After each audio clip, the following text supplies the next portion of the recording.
before the Honorable Acting Judge President, Justice Lidwabo, before the Honorable Acting Deputy Judge President Model,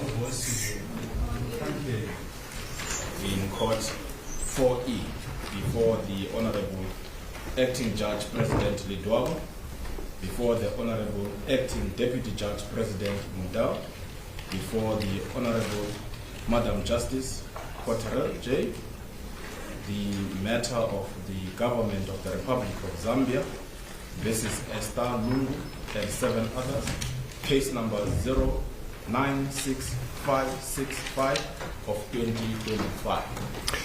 May it please you, my lords, my lady, I appear on behalf of the applicant with my learned Junior Marcus. Court pleases, my lords, my lady, I appear on behalf of the first to 7th respondent, along with my learned Junior Advocate Arroyo. I appear in person. I'm the intervening party. I'm Vincent. I appear in person. Yes. Vincent Kafula. Kafula. Yes.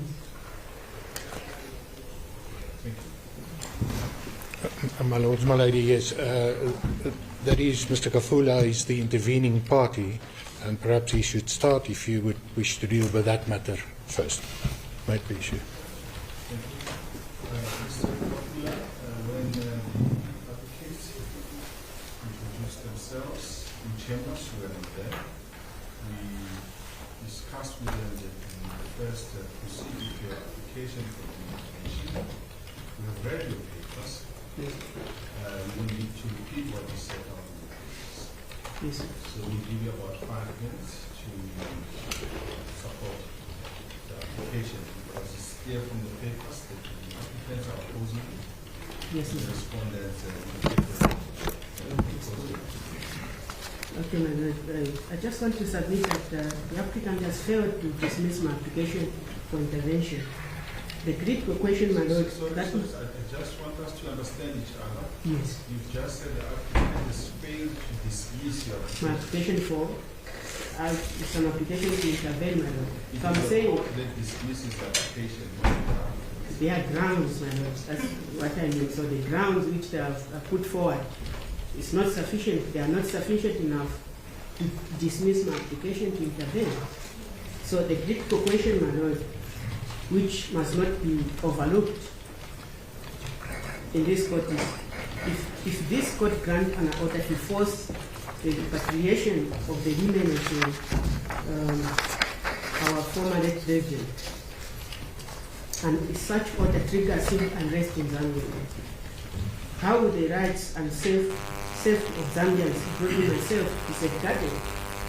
And to answer that, my lord, I'm going to refer you on the supplementary affidavit of the Attorney General at paragraph 14.2, where it is stated. Let me start with 14.3, where they say, nevertheless, under these circumstances, there cannot be any doubt that a failure on the part of the applicant to ensure that the late president be accorded a state loan to further steer controversy and may lead to civil unrest. So if that violence, my lord, if that violence are to happen, my lord, it means I'm part of it. I'm a Zambian citizen. I need peace. But do we need to force the family of the late president? We don't have to do that, my lord. We have to do that through dialogue. Our political leaders, traditional leaders, and the church. So for a moment, Mr. Kafula, please let there be order here. Those who are talking when Mr. Kafula is addressing us and may be forced to say you should move out of it. So please behave yourself. Proceed, Mr. Kafula. So we don't have to force the family. The family must agree by themselves. No one, this court must not force them to repatriate the women of their loved ones. government can negotiate with them. They can bring neutral parties in the room, like our chiefs. We have the church leaders, our church leaders, and NGOs. People who are not worshiping government. If you bring people who worship government, they can't agree because their negotiation cannot be fair. So we need fair people to negotiate with the family. We can't force them. This court must dismiss the application for the applicant. I'm going to so thank you for that. You see, in your application, yes, ma'am. one of the orders that you are seeking is that the body should be repatriated, and also ask that And I just clarify that I said on the condition of the family, which I mean the family has to decide. I put there on the condition of the family. So the government has no part to force them. The family must agree. If they don't agree, they must find a better way to have them agree, not to force them. you've made your point. Then, if you go at paragraph 14.2 of the supplemental affidavit of the Attorney General, it is on the bundle K42. He stated this. There's further important consideration. Opposition figures have accused the present government, led by President Ichilem, of ill-treating President Lungu and seeking revenge against him. The government has denied this accusation. But this is a mere denial. They have admitted that they refused him to go seek medical attention. They dispute that. They have agreed in their papers that they stopped him from taking exercises, those health activities, so that he can keep health. They refused this. So, my Lord, the opposition, they are correct. If we force the family, there are many people who are doing. They can cause violence, my Lord. This thing must be solved through dialogue. People must talk. The government are bullying the family. We can't allow that. Why must somebody bully them? They refuse to help them when they needed help. Why must they help now to buy a coffee? Sorry, can I just ask one thing? Yes, ma'am. What is your interest, direct interest in this matter? The interest is that if the order is granted in favor of the government, the people can arise and can cause trouble, and I'm affected for that. So, Are you acting on behalf of the people in Zambia, or what is your direct interest? I'm a Zambian citizen, my Lord. So if there is violence, if there's unrest, you remember we are here in South Africa in 2021 when people they caused that, and you know how many people, there's how many businesses which closed, how many billions which are lost. So our country is very small. If they are to do that in my country, even myself, I am affected. So the applicants, they are relying on essay writing for disabled association versus regional grant claims. Where, let me read what the Constitution states. It says, if the applicant shows that he has some right which is affected by the order issued, permission to intervene must be granted. Once the applicant for intervention shows a direct and substantial interest of the subject matter of the case, the court to grant leave to intervene. I submit, my Lord, that I have direct and substantial interest in this matter as a Zambian citizen, deeply concerned with potential for civil unrest, as acknowledged by the applicant in their answering affidavit, in their affidavit, supplementary affidavit at paragraph 14.3. The applicant further stated that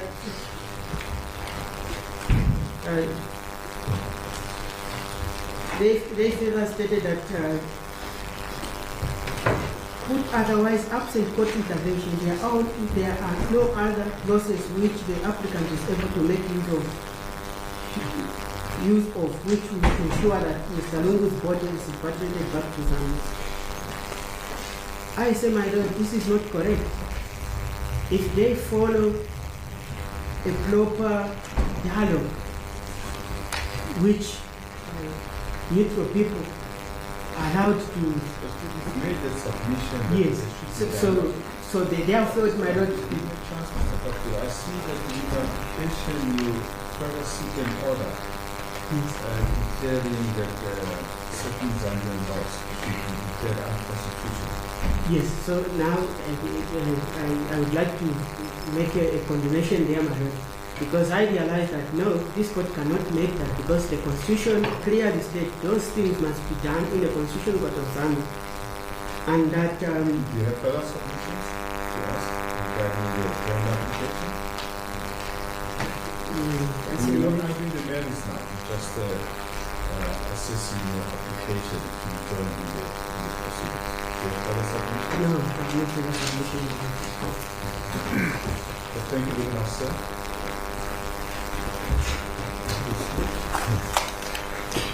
May I please you, my lords, my lady, I carefully listened to Mr. Kafula and the sentiments that he expressed. Of course, dialogue is preferable, but that doesn't give him the standing that he purports to argue he has. What we did is we gave notice of a legal point that we will raise that you find in case lines on section W1 and on W3. What we say is that the applicant in the intervention application never or cannot demonstrate that he has a direct and substantial interest, and he also cannot demonstrate that the application was not made frivolously or that it was made seriously. And to demonstrate the frivolous nature of the application, one only needs to go to the application itself, where the relief that he seeks, there are 9 orders. The 5th order is dismissing the application, and I will deal with that. All the others concern issues that the courts in Zambia clearly has to deal with.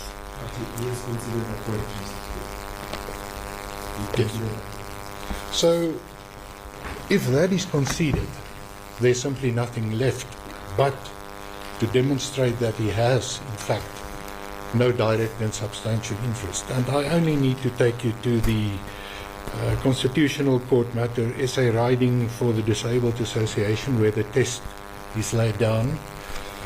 No doubt, my lords, my lady, you know what the test is: a direct and substantial legal interest that will be affected.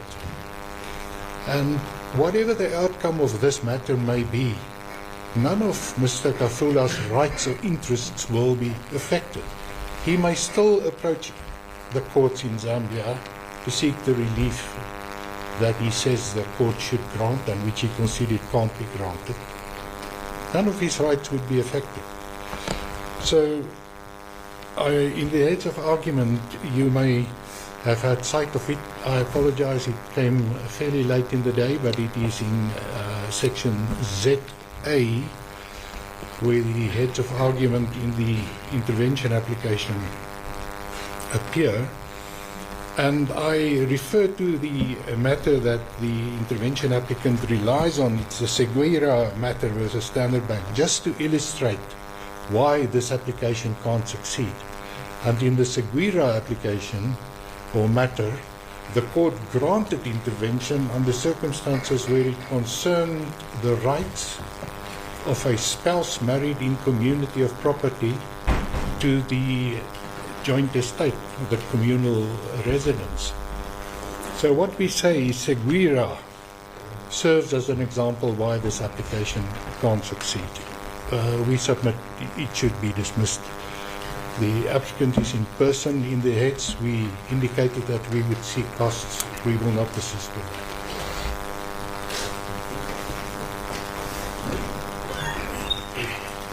This court pleases, my lord, my lady. The respondents indicated that it will abide by the court's decision with regard to the intervention application.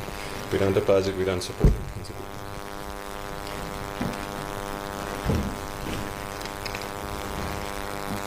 The court will identify some few links to consider this application.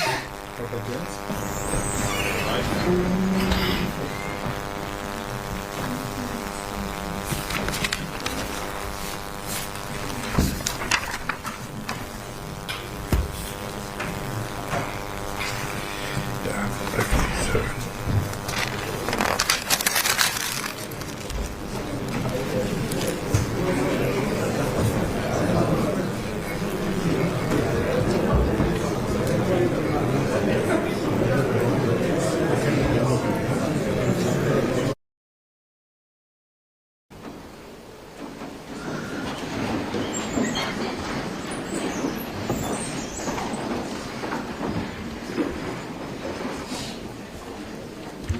Carefully considered the application by Mr. Kafula, and my colleague will give judgment or a ruling on that application.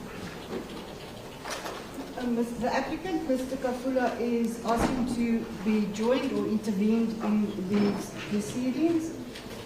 He has raised or is seeking about 9 orders. He has correctly conceded, and we're thankful for that most of those orders this court can't grant, or basically the whole crux of them this court can't grant, because this court cannot intervene in Zambian law. The test for intervention is whether the applicant in this matter has a direct and substantial legal interest in what the order is going to be. We cannot find, because of what the orders he's seeking, that he does have a legal right or interest in what order we will give, and that his rights, legal rights, will be affected. Therefore, the application for intervention is dismissed. No order as to costs. I agree. I agree. Wait, please.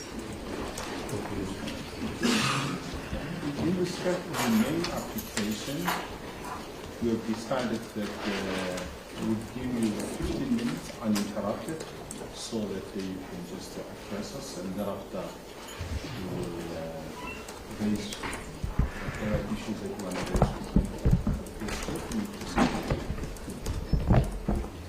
Thank you, my lord. We prepared a bundle. Mr. Kafula, you are excused if you want to sit and listen to the proceedings. My lord Van Heerden, we prepared a bundle for the court's convenience. That's the authorities we refer to in their heads.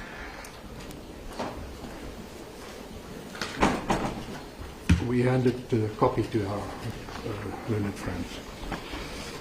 What the applicant said is the deputation of the body of the late President to Zambia, and we contend that the applicant has a clear right.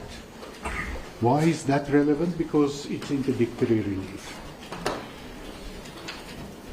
The clear right we submit are based firstly to an extent on the wishes of the deceased, and we will take you to the founding affidavit where the respondents, in fact, and I may perhaps just clarify when I refer to the respondents, my lords, my lady, I refer to the 1st to 7th respondents. The 8th respondent, who is the undertaker, doesn't play any role. So reference to the respondents essentially is a reference to the family. What they stated is that the deceased, his wish was upon his death, he should be repatriated, but he should be taken by private charter. That's what they say up front. Then there were a number of engagements, and following those, there was a clear agreement reached, and that agreement entailed that the body would be transported. He would be given a state funeral. And it is that agreement that we say provides the clear right that the applicant says exists. What we also now know is that that agreement, which is contested by the respondents, was repudiated. And if that is the case, on the respondents' version, that there is no agreement, we say that the law relating to burial rights in any event affords the applicant the clear right that they seek to put forward. But there is a complicating factor, and that is that what we contend is that there is a foreign element present, and that the Zambian law should apply, considering all the connecting factors, and I will deal with that. And if we look at Zambian law, there is clear judicial precedent stating that in the case of a person of significant national interest, the wishes of that person and even the family of that person must yield to the broader public interest. So what we say, there was an agreement, and in Zambian law that agreement is binding and is enforceable. In the alternative, if there is no agreement, then in any event, the law relating to burial rights provides for the applicant to be able to afford a state funeral and the burial in Lusaka. In the event that the court should find that the South African law should apply, the result would be the same. We say there was an enforceable agreement, and we can even spell it out in Latin, pacta sunt servanda. There was clear agreement between the parties that the body should be repatriated, and in South African law there is also authority to the effect that the court should approach the matter based on fairness, on the circumstances of each case. And in the bundle of authorities that I just handed up to your Lordship and my Lady, we will also refer to a matter where the court stated, in a case of a customary law marriage. Just for the sake of clarity, bear with me. The bundle of authority that we handed up, is it also on case line? It's been uploaded to case lines, my Lord, yes. That in a matter that I will refer your Lordship and my Lady to, the court found that where it concerned a person, it's Mr. Tsambo, of significant national interest, or an important person who was being granted a funeral by the province, the court said that the wishes of the family must yield to the broader public interest, which is exactly the same as is the case in Zambia. Those, in broad strokes, are the submissions that the applicant will make. There is also then interlocutory applications that I will deal with. The applicant is aggrieved by what it contends are instances of, let's call it, political grandstanding on the part of the respondent, where they included allegations in the answering affidavit that are vexatious and scandalous. That will be dealt with. There is also then an application for condemnation on the part of the respondents to bring a counter application. We will also briefly deal with that application, which we say simply has no merit and in the interest of justice cannot be granted. If I may... The respondent also raises, can the government of South Africa just be removed or not? Are you also going to address that, or has that been settled? Would they amend? I would be surprised if the respondents persist with that submission. There was proper notice given that the notice of motion would be amended, 2 paragraphs struck from the founding affidavit. There was no objection raised, and the amendment was properly effected. What we say, my lady, is that the department, DIRCO, so to speak, in colloquial language, has an interest in this matter, clearly, but it is not a legal interest. And it is only for that reason why the department and the minister was cited. And for reasons that I need not dwell on, it was decided to remove the minister from the, as a party, as a respondent.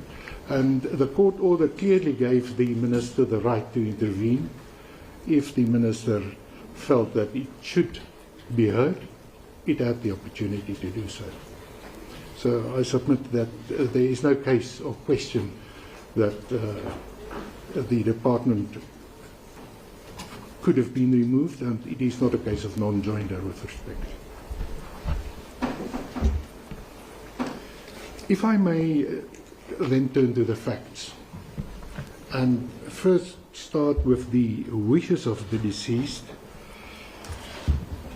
What is significant is what the respondents themselves state, and the reference you will find on case lines K18. It is the supplementary founding affidavit, paragraph 7.6. I'm just quickly going to quote from that. 7.6. The family objected that the late President Lungu stated out his wishes before he died, which were that, and firstly, his remains should be repatriated back to Zambia in the same manner that he had travelled to South Africa. I'm sorry, you've lost me. You referred to K18. K18. K18.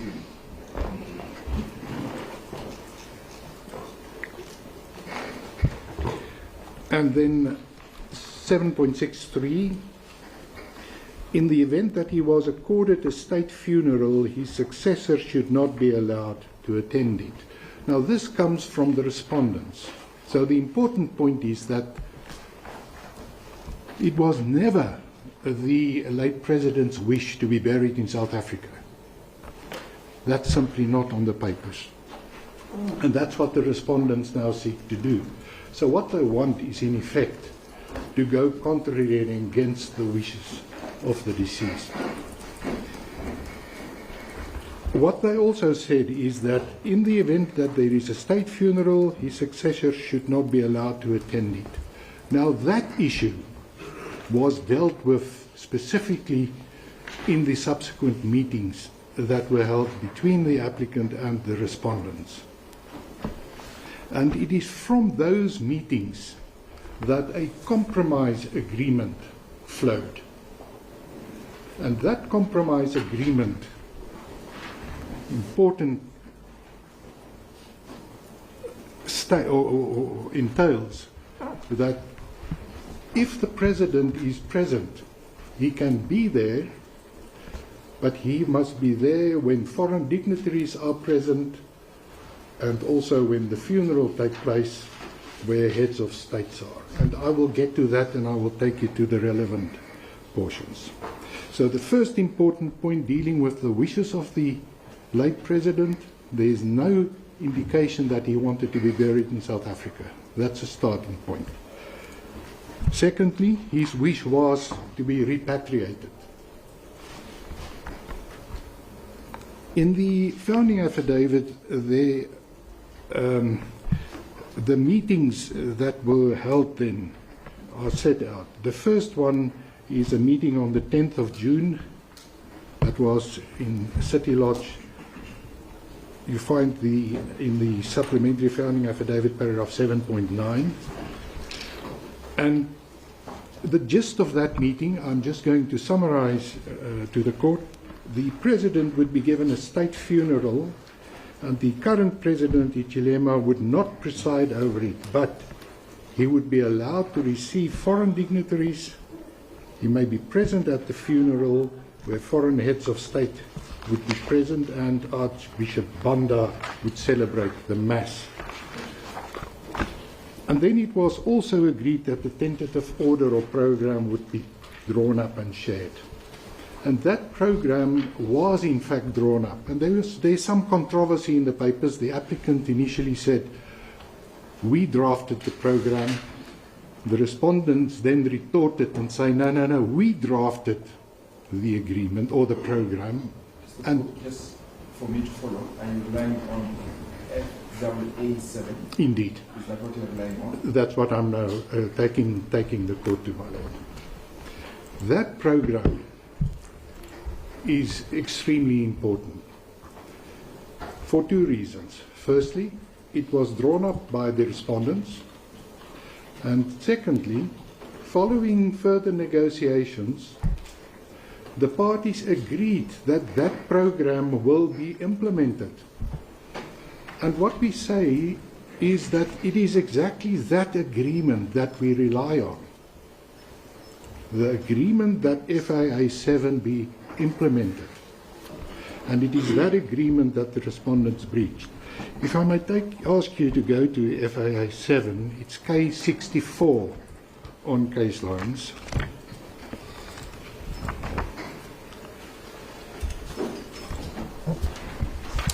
On top of the page, it is stated, Program for Repatriation, Funeral and Burial of the Sixth President, Republican President Dr. Lungu. And then it starts with Wednesday, the 18th of June 2025, departure of the body from the funeral parlor. And then what will happen on that day is also, amongst others, it will be accompanied by military honors. That is after the body now has arrived at Lusaka. There will be military honors. If you go down the page, on Sunday, the 21st of June 2025, provision is then made for the state funeral at Mulungushi Conference Center hosting foreign dignitaries. And your Lordship and my lady will bear in mind that there was the agreement reached that when the funeral takes place, that the current president will be permitted to be there when foreign dignitaries are present to receive them, and also when the state funeral takes place. Now, I emphasize this because this is one of the grounds on which the respondents, when they made the remarkable about turn on the 18th, stated that the agreement was repudiated by the applicant, because they say, no, we've now heard, we now understand that the president will be present. That was never agreed. We say that is not correct. What is also important, at the bottom of that page, FAA 7, there are 5 notes. The first one, national mourning to be extended. 2, the body always to lay in state. At Chifuema, 3, the body to be always accompanied by a relative, the aide-de-camp, and by the doctor, the physician. 4, the parties will consult and agree on who speaks at all events. And 5, the Honourable given Lubinda to speak on behalf of the Patriotic Front Party, who is the current opposition. Nowhere on this document is it stated that the current president may not be present. It's not recorded here. And why not? Because that was not the agreement. The agreement, as I said, was that the president may be present on those conditions that I've set out.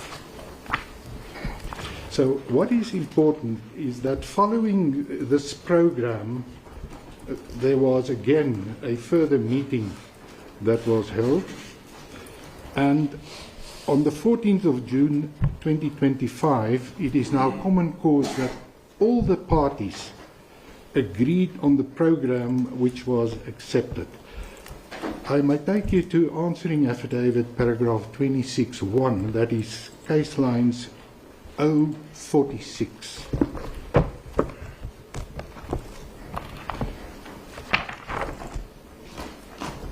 046 is a very terse statement by the respondents, but extremely significant and important. Not so fast. I'm not so sure whether the case line page reference number. My Lord, it's 046.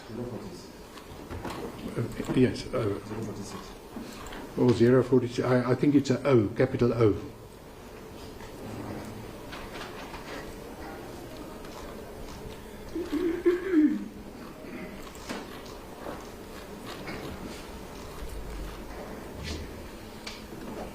It's paragraph 26.1 of the answering affidavit. I quote, "The parties agreed upon the implementation of Annexure FAA7 on 14 June 2025. And that is the applicant's case. What we say is there was a clear agreement. That agreement was repudiated on the 18th when the respondents refused to cause the body to be transported to Lanseria Airport. And it is that agreement that we seek to enforce, and that gives the applicant the clear right. What is also significant then is that there was a further event. But perhaps before the further event, my brother says engage you. If we were to, because 26.1 make the reference to Annexure FAA7 that you say you rely upon to say that there was disagreement. You recall that Annexure FAA7 makes a reference to the arrival of dignitaries. Do you say that this is the context within which the current head of state would participate to receive foreign guests? That is a submission. That is the consequence. Is that not the norm? That would be what one would expect, especially when military honors is provided, that the current president, as head of the military, head of the armed forces, would be present. What the respondents contend is, look, we did not understand it in that manner. We say that is an untenable proposition. And especially if you view this in the context of the earlier agreement, where the respondents contended, where the respondents agreed that yes, the current president may be present when the foreign dignitaries are there, and in the funeral when the heads of state are present, that clearly would be the position, my lord. Is it not raising a dispute of fact? I submit no, my lord.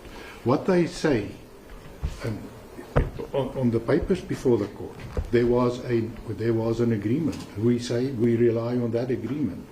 They say, properly interpreted, that agreement gives rise to further or to a different conclusion. That's a matter of law, the interpretation of the agreement. And we say that there is simply no basis to contend that such an interpretation is possible.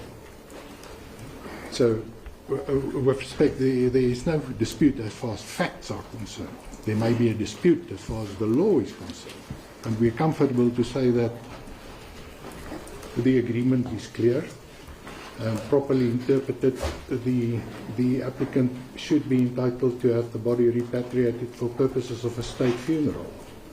That's been the clear agreement. And that's also, and that is the next step, my lord, what the respondents conceded when there was the joint press conference on the 15th.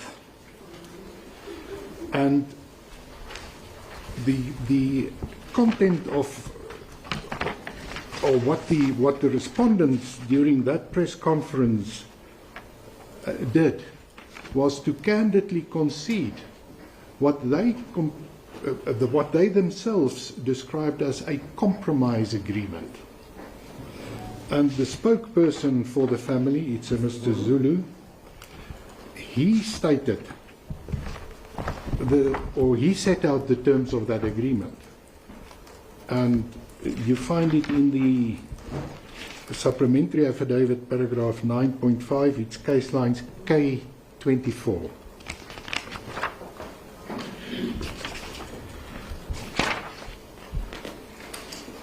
So, paragraph 9.5, and I'm not going to read the entire dialogue, but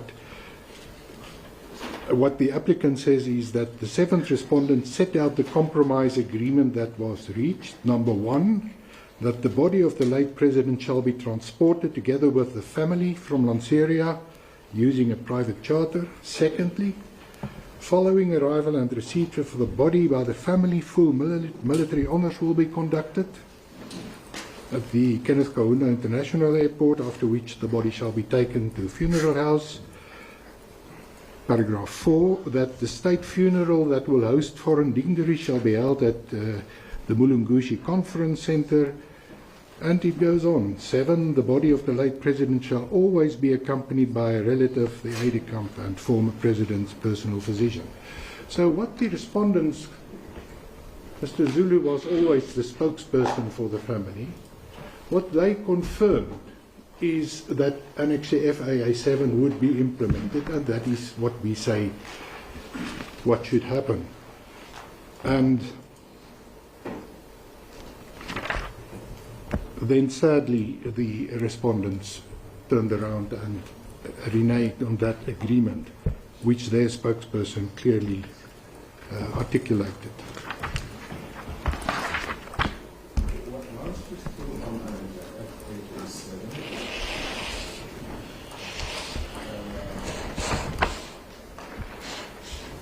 Mr. Makis, can invite me to that answer, please.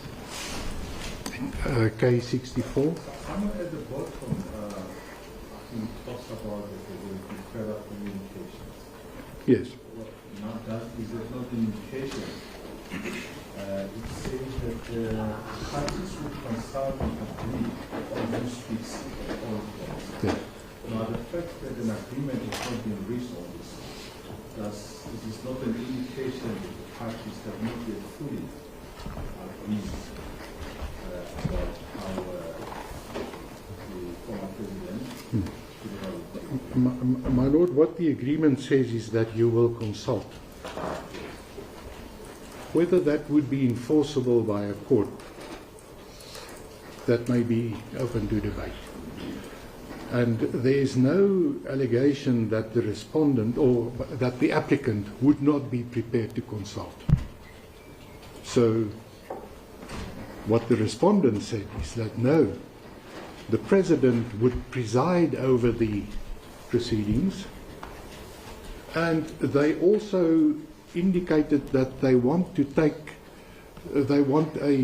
a private church service or a church service upon arrival to take place, and that, they say, was never agreed. Those are the two grounds on which they say the applicant repudiated. And what we say, the fact that there was no agreement as to whether the president decided or not, is that not an indication that the parties have not reached an agreement about how the funeral is taken? what we say, my Lord, is that FAA 7 is the agreement. How you should implement it, that is the second question, and that's probably what your Lordship is asking. Does this agreement entail that the President would preside? What we say is, if you look at this agreement in its totality and the role that the President would play, there will be military honors where he will be present. I understand other things that have been upon. That's not an issue. Was there an agreement on the role that was played by the President? We say yes, because FAA 7 must be seen in the context, and that context is provided by the negotiations that preceded it, that clearly spelled out and set out the role that the President will play. You say item 4 on this amendment should be ignored. item 4 that says the parties will consult. And agree on who speaks at all events. An agreement reached on the Well, the parties agreed that there will be consultation. And the way I understand the law, my lord, is that such an agreement, it's a pactum de contrahendo, so to speak. If they can't reach agreement on who should speak, there's no deadlock breaking mechanism. So this particular provision may be problematic. But my submission is it does not negate the entire agreement that has been reached. So even if there's an agreement to consult, there is an agreement to consult. And the way I understand the papers, this issue of whether the president will take part or not was not agreed upon. that's the respondent's version, my lord. So the applicant's version is that they agreed upon. Yes, it was agreed. Not a dispute of that. It was agreed that he would be present upon the arrival of the dignitaries and when the funeral take place, when the foreign heads of state would be present. But this issue that the parties will consult, that's the agreement. If the respondent says no, there was no agreement that the president may preside, we don't have an issue with that. As long as FAA 7 is implemented. That's what we say.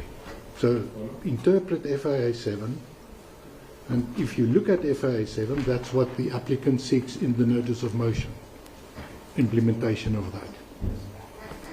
Perhaps as a follow-up for my benefit, what is meant by presiding in this context? Won't there be a program director?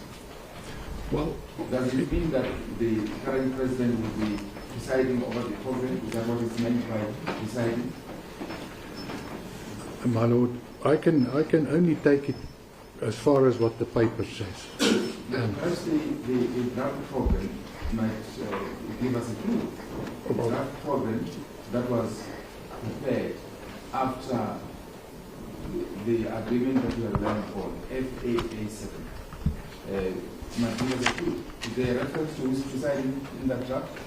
That, or rather, does it contradict the contents of FAA 7? My lord, I checked it and I couldn't find any contradiction. You could not find it? No. I'll just go to the draft. That is the one that was disputed. Archbishop found us on the program, that was the news. Yes, it's page 0101. The handwritten one that was also sent on the same day. What is the case number? 0101.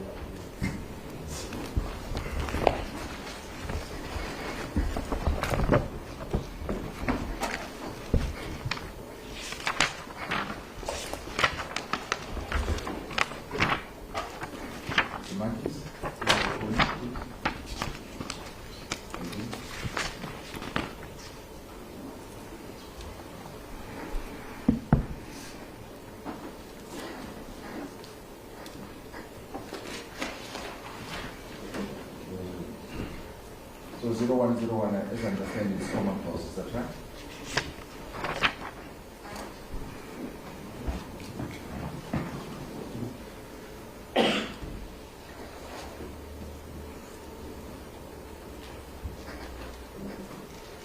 Yes, it's this EL16, my lord.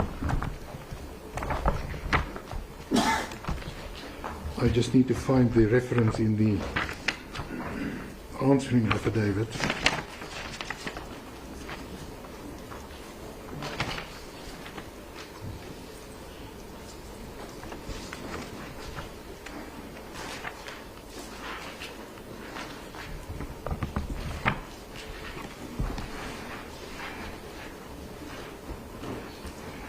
Yes, it's a bit difficult to read, my lord. This is a draft. It's not a document the parties have agreed. No, this is, yes, it comes from the applicant, and my understanding is that this is why the applicants now say, look, the respondents say there was a breach. And this serial 2, I'm just reading from the document itself. Upon arrival at Mulungushi, Old Wing, the President of the Republic of Zambia will receive the family, and the military will march the casket into the hall and position the casket in readiness for body viewing. Now that's not, who will say, in other words, that's not an indication that he will do a speech, will state anything. The way I understand this is just he will be present. And that appears to be the entire complaint of the respondents. Because the current president will be there, that goes against the grain of the agreement. And that's why they say there was a repudiation. Now this ties up clearly with the military will be present, the president will be there, and he will receive the casket. So I'm afraid I can't see any contradiction between what this document says and what the agreed program also stipulates.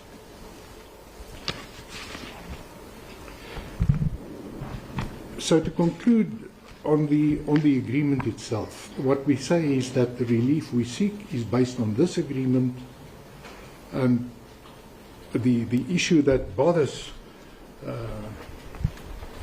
the court, the question of the consultation and the fact that there may not be an agreement on who exactly will speak.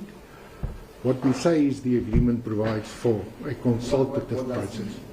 Is who is presiding? Because that is in the center of the dispute. Well, who will preside?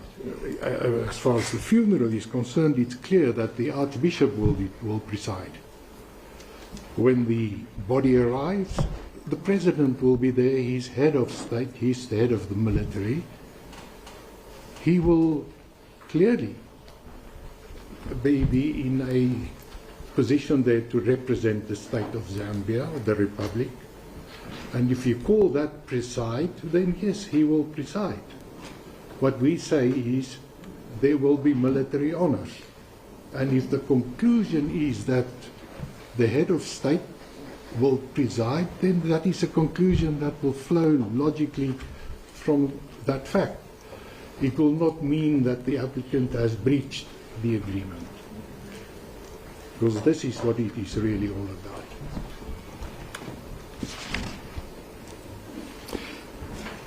If we then move on, the respondents contend there was no agreement. We deny that. We say there was clearly an agreement. Then we say the law in respect of burial rights apply. And if you then ask the question, what law should be applied? We say that the conflict rules will take you to the laws of Zambia. And that we deal with in the heads of argument.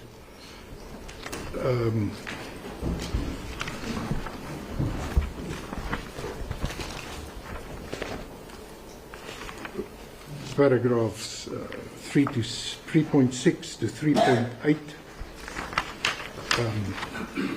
Well, firstly, 3.4. Why do we say there is a foreign element? Is because this matter concerns the body of the late President of the Republic of Zambia. The family are Zambian citizens, Zambian nationals. The late President was domiciled in Zambia. He was only temporarily in South Africa. And what we say is, or what LAWSA says, is that if there's a foreign element, a court must go through various steps. And the first is the characterization, and that is to identify the dispute. the dispute here is clear. It concerns the burial rights of the state in our context, or the family. And then if you characterize the matter, then you should look at the connecting factors. And what we say is that the law of the jurisdiction that has the closest and most real connection with the case is Zambian law.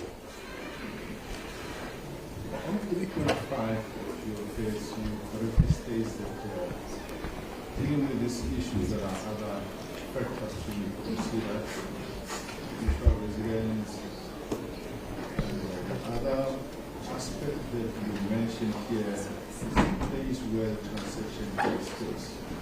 Is it clear that there is transaction took place in South Africa? Yes. And why should South African law? My lord,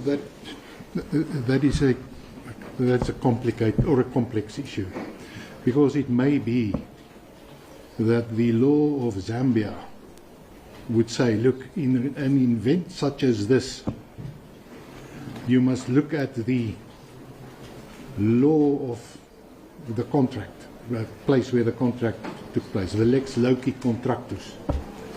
And the principle, I did not refer to it in my head, so the principle is the principle of renvoi. But what we say is that the law that has the clearest and most real connection is Zambian law.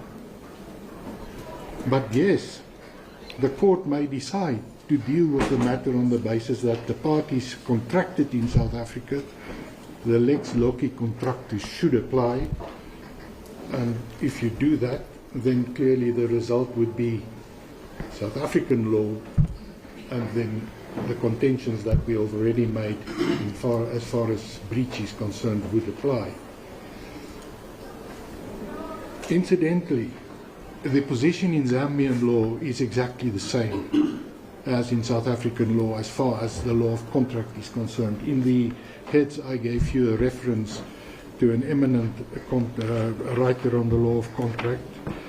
And what is also necessary just to briefly point out is that, and I see in the respondent's answering affidavit or in the heads of argument, it is stated that the applicants did not produce any expert evidence as far as the Zambian law is concerned, but that is not correct.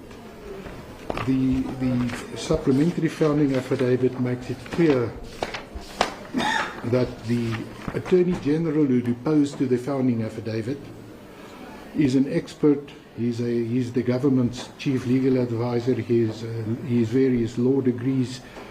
He's a practitioner. He confirms the position in Zambian law. And then there's also a further expert, Mr. Mutemwa, who is state counsel. That is the equivalent of the senior counsel in South Africa.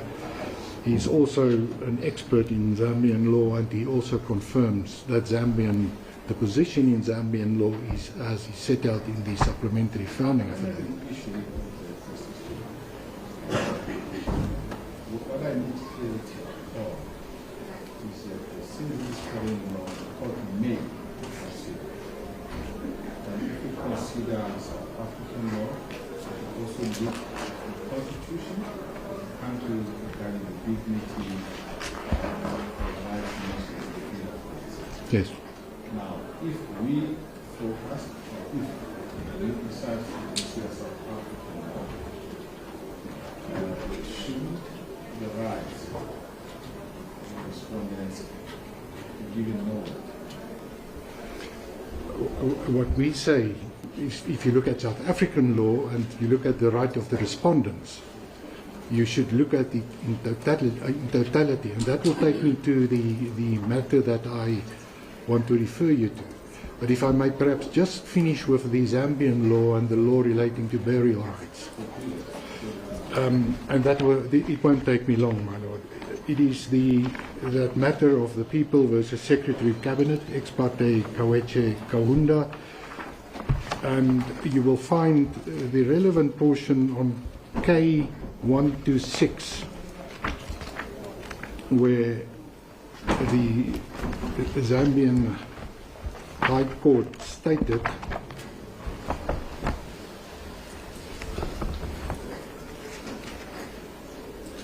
yes. The decision is clear that the distinguishing factor is that in that case, President Kaunda was in Zambia. Yes. And the distinguishing factor is that in this case, as the court is in Zambia. Indeed. But you can Yes. proceed. Yes. Apart from that distinction, the facts are almost on all fours. Because in this matter, the family wanted a private burial, not at Embassy Park. They wanted the court to respect what they also contended were the wishes of the late President Kaunda. And the court then found, firstly, there is no empirical evidence deduced in relation to the wish of the first president, that's President Kaunda. Now, I may pause in this matter. What we do have is that the president said, I want to be repatriated. So if you can just bear that in the back of your minds. Then a state funeral is, my firm understanding, is a public funeral ceremony observing strict rules of protocol held to honor the people of national significance. And then the important conclusion is bottom of the page. A state funeral must stand as such from beginning to end, and I do verily believe that even if I were to hold that it was a personal wish of the deceased, this in my view is one case which must demonstrate that public interest overrides personal interest. And is that not so because it's a president or a late president? Indeed. That That's places a different stance on the matter. And, as far as I'm concerned. indeed, and this is exactly what we have in front of the court today. And if we look at the South African law, and that is the two matters, or that there are two matters that I did not refer to in my heads of argument. And these matters are, well, it's actually one matter. It's the matter of Sengadi versus Tambo. It is item number 13 in the bundle that we handed up, and that was also in case lines T104. 13. On the list of authorities, you have Gabama and Bete. 13. No, on the index it's matter number 13, my lord. Yes. Yes, it should be T104.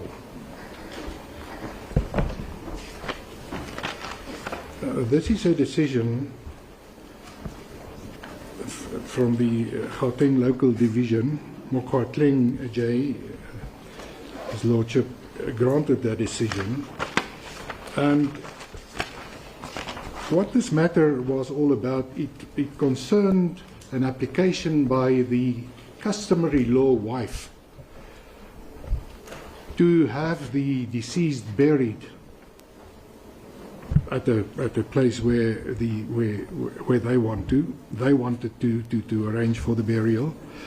And that application was opposed by Mr. Tambo, who is the father of the deceased and the father-in-law of the applicant.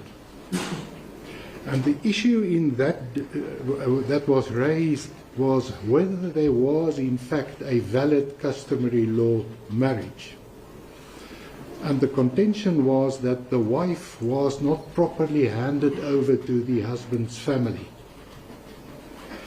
And the learned judge then found that that may be so. She may not have been properly handed over, but that provision in the customary law of marriage is unconstitutional. And he then found that because that requirement falls to be disregarded, there was in fact a valid marriage. His conclusion then is that, well, if that is so, the wife's wishes as far as burial must take precedent. But then comes an important part of that judgment, paragraph 41. You will find that probably T. 110. Yes, 110. I'm quoting from the decision. The applicant, as the customary law wife of the deceased, Jabulani Tsambu, pursuant to a customary law marriage concluded between himself and the deceased on so-and-so date, is entitled to bury her customary law marriage husband, the deceased. But in this matter, there are competing claims predicated on the principle of Ubuntu vis-à-vis the deceased's family and the applicant's rights as the deceased customary law widow. The considerations of public, the principle of fairness, equality, equity, and the interest of justice, and the balance of convenience, and the exigency that the deceased was a public figure of national importance and was to be accorded a civil funeral by the provincial government of the Northwest, which was funding the costs of the funeral burial of the deceased at the community hall, which was already booked. That as this urgent application was being argued, a second service was being held. And then the learned judge continues, paragraph 42. These multiple competing and practical considerations cannot be governed and resolved strictly on the basis of the principles governing the granting of interdict at this late hour, to interdict the respondent from the respondent, that's the husband and the provincial government, from proceeding with the funeral and the deceased. The court was obliged to exercise a practical common sense approach which prompted the court to subsume the legitimate burial rights of the applicant as the customary law wife of the deceased to the greater, equally competing rights of the public interests and the deceased's family rights, more especially where the deceased body was lying in state in Mahikeng and so forth. So what we say is that there is already clear judicial precedent in this province and in the local division for an approach that we contend should be adopted. And in our heads of argument, we referred you to the two matters, the two decisions by Fleming, Mr. Justice Fleming, the Trollop and the Kutuane matter, where he also propagated and advocated a more flexible approach, taking into consideration all the circumstances. Now, I also need to point out to the court that that decision or those decisions were criticized.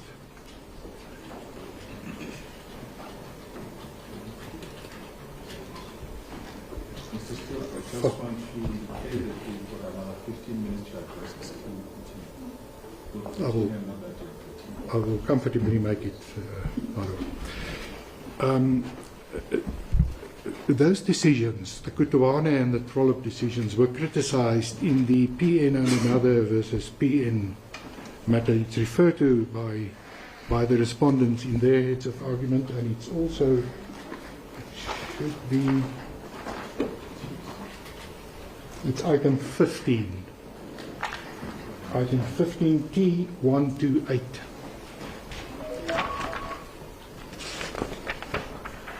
And in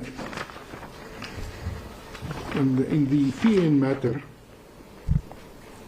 the learned judge, Mr. Justice Moshoane, criticized the approach adopted by the court in that matter. It's in paragraph 25 of that decision.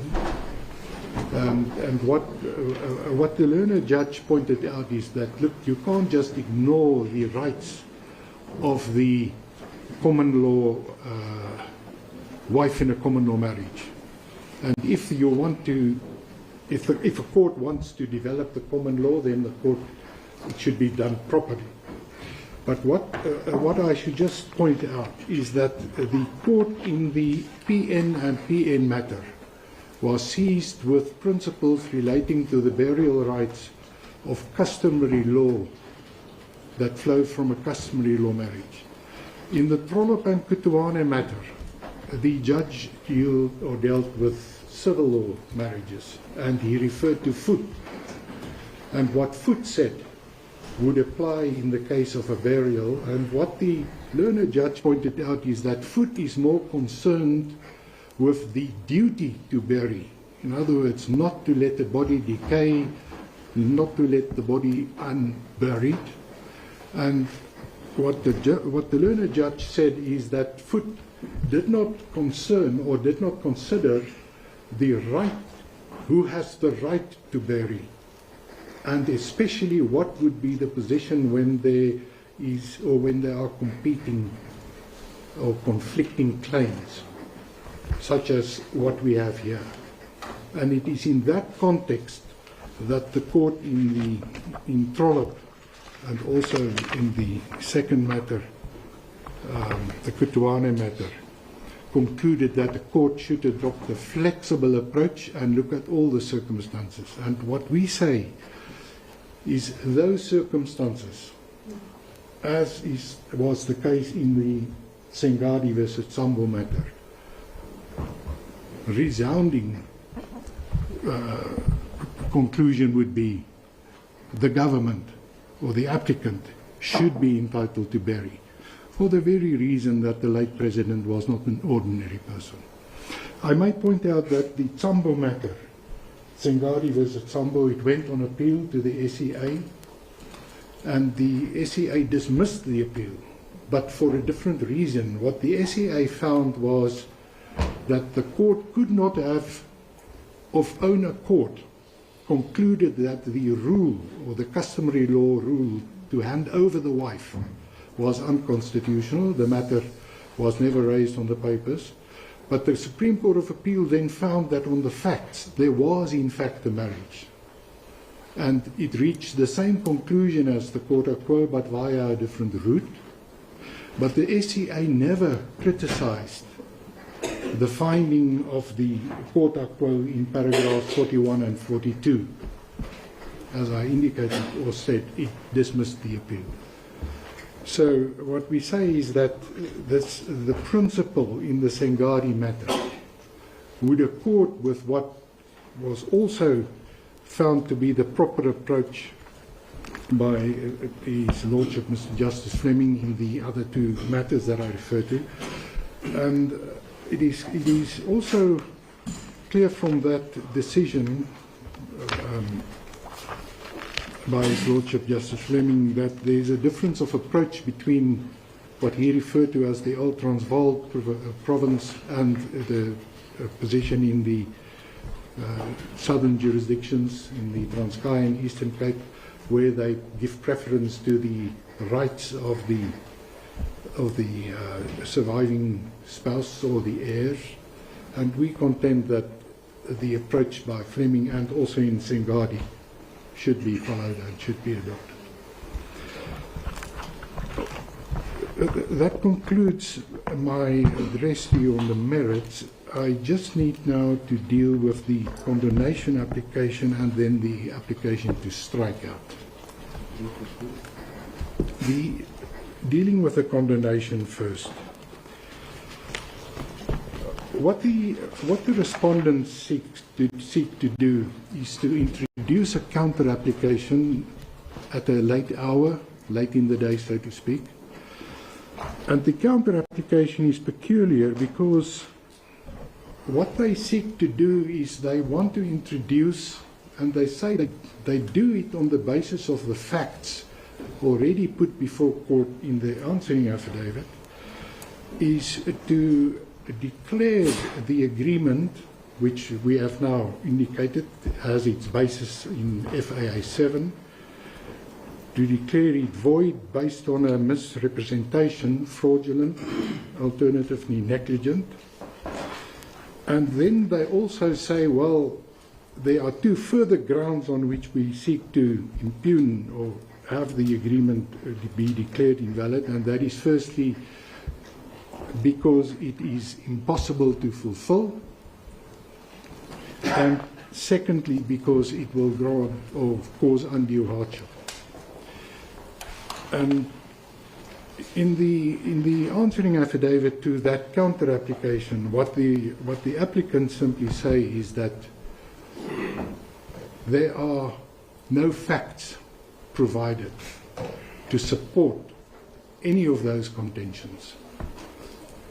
But taking a step back, when you seek an indulgence, condonation, you need to fully explain your delay, you need to fully explain the full period, set out the reasons, and provide the court with a reasonable explanation. And what we say is that the respondent simply woefully failed to do that. They never particularize when they concluded the counter application should be brought. It is not clear on the papers what consultations they did. There are broad and generalized statements made that we consulted, and then we came to the conclusion that we should, that we will file the answering affidavit, but they don't say what happened thereafter. It was on the 11th of June.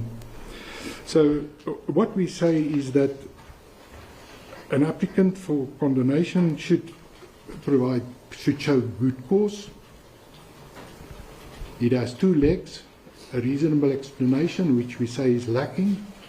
The second leg is that the application is not frivolous and it has prospects of success, and we say there are simply none because no facts are provided.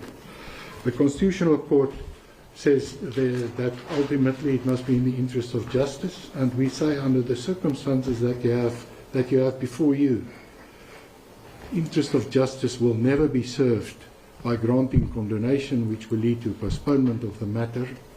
It will require further consultations, and that can simply not be permitted. The respondent or the applicant dealt with these issues in the heads of argument. It is ZA, section ZA 02-6, where the heads of argument start, and we also refer you to the decision of the Constitutional Court. It is in the Van Wyk matter, Van Wyk versus Unitas Hospital. Those principles are well established, what the Constitutional Court says an applicant for condonation should satisfy. So we say that there is no basis for the granting of condonation, and it falls to be dismissed with costs. I will deal with the issue of costs just before I sit down. Then your Lordship has, and my lady has, the striking out application.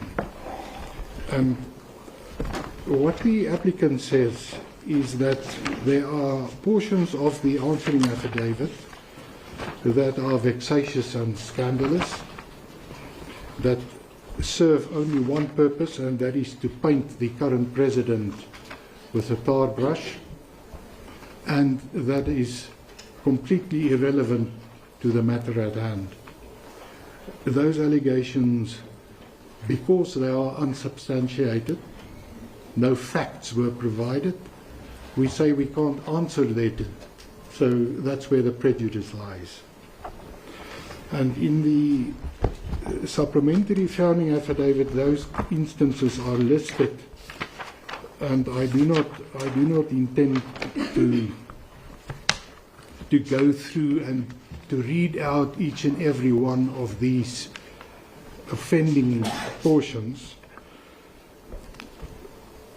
What I may just point out is by way of summary, it is in the heads of argument, paragraph 6.6. The offending portions are dealt with in 6.6.1 up to 6.6.16. So those are all instances of what we say is nothing more than political grandstanding and attempts to vex, and these allegations fall to be struck out. They are scandalous in the sense used by the Constitutional Court. So I really am begging to find that there is any privilege to the applicant. If it is accepted, I will just give one example that the authorities refused the late President Chagwa to attend a conference. The authorities refused him permission to come to South Africa, as documented by the letters. So if they say that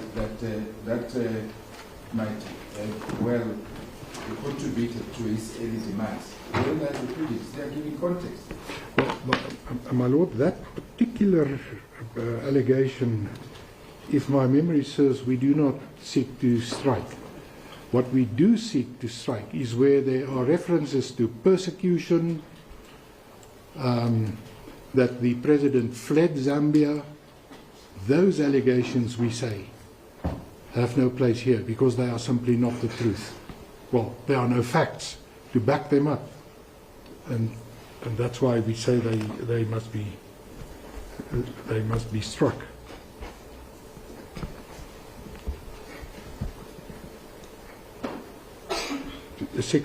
Paragraph 3.8 of the answering affidavit. The words flagrant abuse of human rights.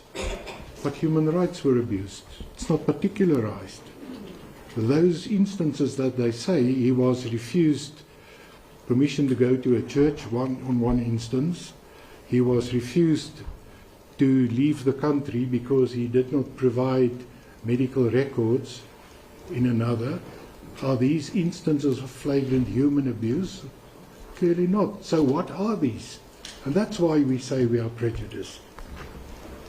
Why should it offend the applicant if there's a suggestion that he was compelled to seek financial support from family and friends against the background that his pension was withdrawn, his pension benefit was withdrawn? What is offending about it? It is tied up with 3.13, my Lord.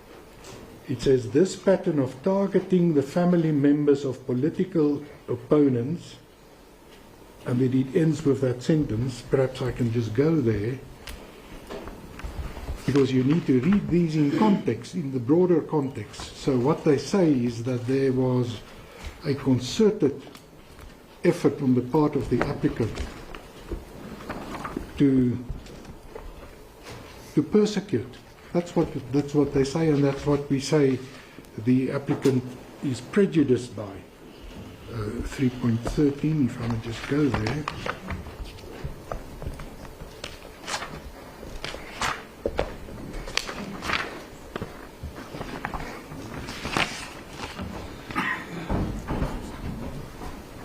Yes, this pattern of targeting the family members of political opponents constitutes a blatant abuse of power and a violation of both domestic and international legal standards. These are serious allegations made against the government of the Republic of Zambia, and there are simply no facts given in support of it. How does the applicant even start to address this? And that's why we say we are prejudiced. We can't simply deny this. The facts or the allegations are made. We can say it's not the truth, which we do, but these allegations should not have found their way into the answering affidavit in the first place. And that is why we also object to that first statement that we seek to have struck out. It's because it's part of this entire narrative. 3.14, further example of these underhanded tactics. Well, 3.14 is what we say is irrelevant. Yes, 3.14 to 3.16. So if I may deal with that, 3.14 to 16 deals with firstly what happened. Even if that is true, how will it affect our judgment? It can't. No, it can't. It can't, my lady. But that also takes me to the relevance of those statements. These are serious allegations made that simply has no relevance to the matter at hand. And on that basis, the applicant is also entitled to have it struck. And the last item that I need to just quickly deal with is the impermissible hearsay, and that is an equally serious allegation that concerns the fact that because on the respondent's version, I paused to mention, I interrupted myself. What the respondent says is because you refused permission, you caused the early demise of the late president. And they state it here.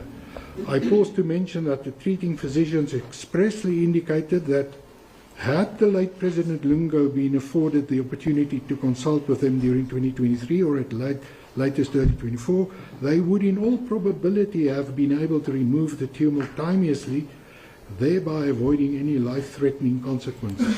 Now this is again a very serious allegation that they make. It will not affect the judgment, no.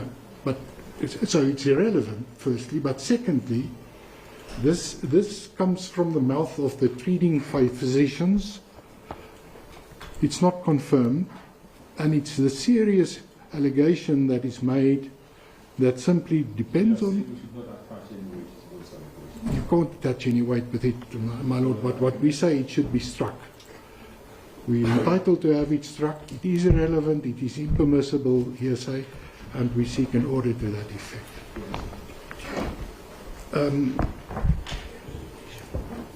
My lords, my lady, that concludes the address. We seek costs, scale C, including cost of legal counsel. Striking out the normal cost is a punitive order. We seek a punitive order if you strike. May it please you.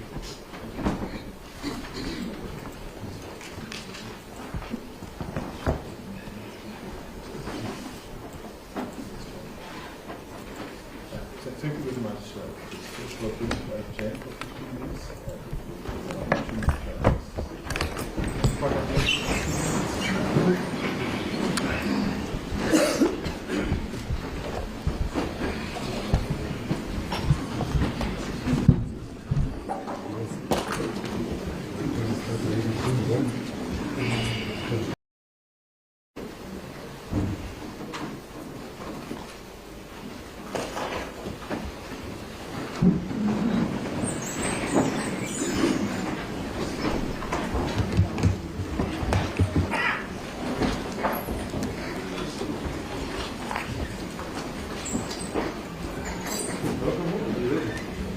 As the court pleases, my lord, yes. Thank you, my lords and my lady. I'll prepare and proceed with my argument in the same sequence as my learned senior friend. It might help a little bit to keep track of the arguments as well, and under the same headings for those purposes. But the first thing that we must remember here, and that this court must take into consideration, is that we're actually dealing with an ordinary citizen of Zambia, and who was now in South Africa when he passed away.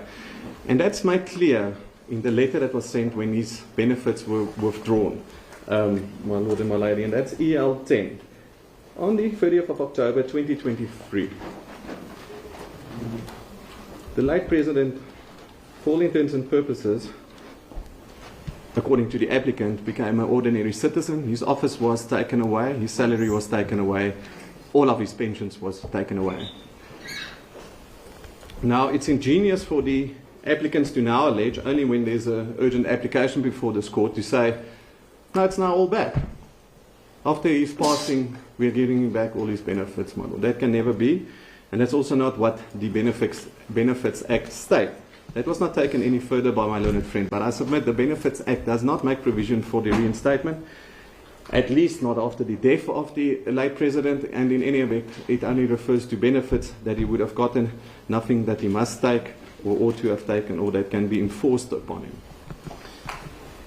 Then we get to the first argument of the applicant that was raised here before court, and that is we must look at the wishes of the deceased. And that would be wonderful, and it would be great, and I would appeal to everyone to make a proper will, and this might serve as a good reminder to do that. But this court cannot find that the late president wanted to be buried in Zambia. In support of that argument, my lords, the paragraph in the founding affidavit is paragraph 7.6 that's relied upon. Now, if one reads paragraph 7.6 of the founding... Just before you proceed, so instructing Ati, your colleague, would you invite us as we go along? As the court pleases, yes. It will be on page K18, and she will refer the Honourable Court to page K18, K18. I see she's just having trouble with connection at this stage. Sorry for that. K18, yes. So, paragraph 7.6, we need to read that. It says the family objected that the late President Lungu stated out his wishes before he died, which were that. So, on their own version, the family objected that those are his wishes that's listed there. So they cannot rely on paragraph 7.6. It's not what it says. In any event, one then needs to read the answering affidavit in response to that. And that's at page 045. Where it says at paragraph 7.10, where it says it's admitted that there was a second meeting held. It's denied that the current president would preside over the state funeral. It was proposed that the current president only be allowed to receive foreign dignitaries and could be present at the funeral where foreign heads of state would be present. The current president was not to play any further role in the burial proceedings. Sorry, please repeat the paragraph you're reading from. It's paragraph 24 on page 045 in the answering affidavit.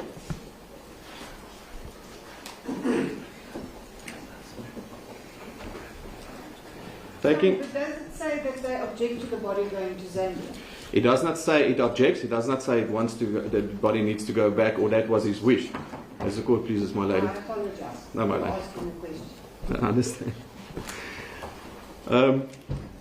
But the effect thereof is, and taking into account Plascon Evans, is this court cannot make a finding on what is the late president's wishes. Does he want to go back, or does he want to stay here when he passed away?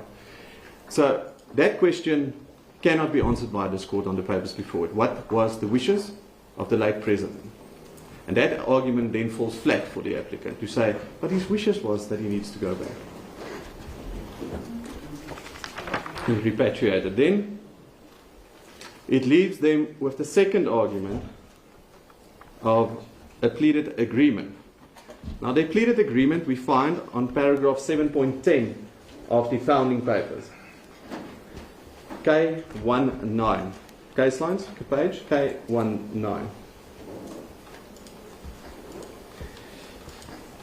They say, on the 10th of June, so they fixed the date and time of this agreement. We must know when there's consensus, when there's a meeting of mind, if you want to plead the agreement. Waterfalls, the delegation went with the representatives. The seventh respondent again acted as the family spokesperson, and substantial progress was made during this meeting. The following was agreed. So they fixed the point there of the agreement, the purported agreement. And then they list the terms there, which they then say, one of them was, 7.10.4, the President of Zambia would preside over the state funeral, and the Catholic Archbishop, Dr. Alec Banda, would celebrate the Mass. Now, we go to the answering affidavit, and we see that that's denied, that 7.10.4 would ever be a term of that agreement. It's denied, expressly denied in the answering affidavit. And taking a contextual approach to the matter of pleading the agreement, we know why it's denied, because of the treatment of the late president. We can understand why he would deny this. Taking into account all the issues that he had with the current president and all the instances where his freedom was taken away, all the criminal matters that were brought against his family, we can understand why that is a pertinent material fact that the family will not budge on.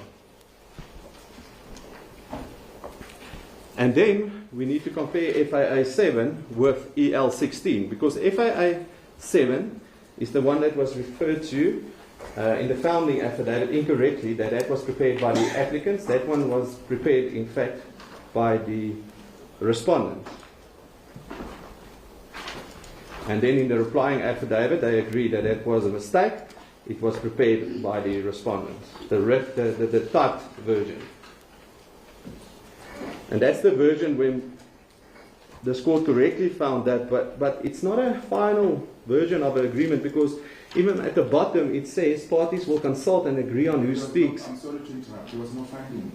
We made no finding. Oh, comment, sorry, as the court pleases, my lord, incorrect referencing.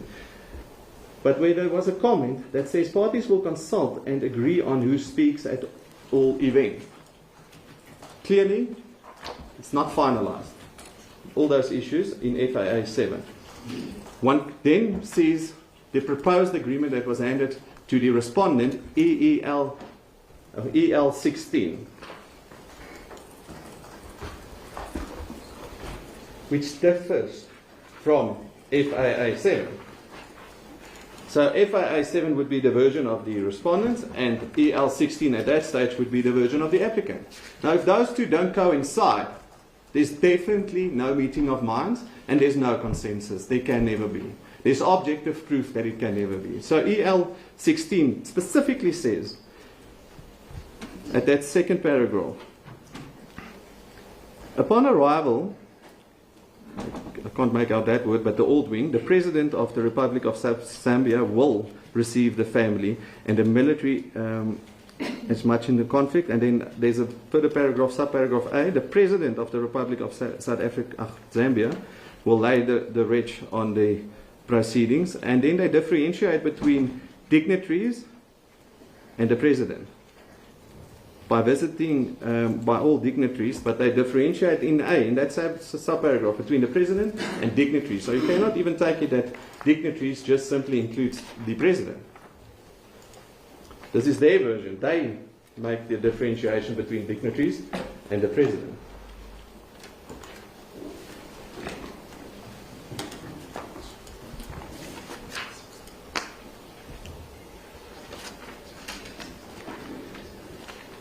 Now, let's go, please.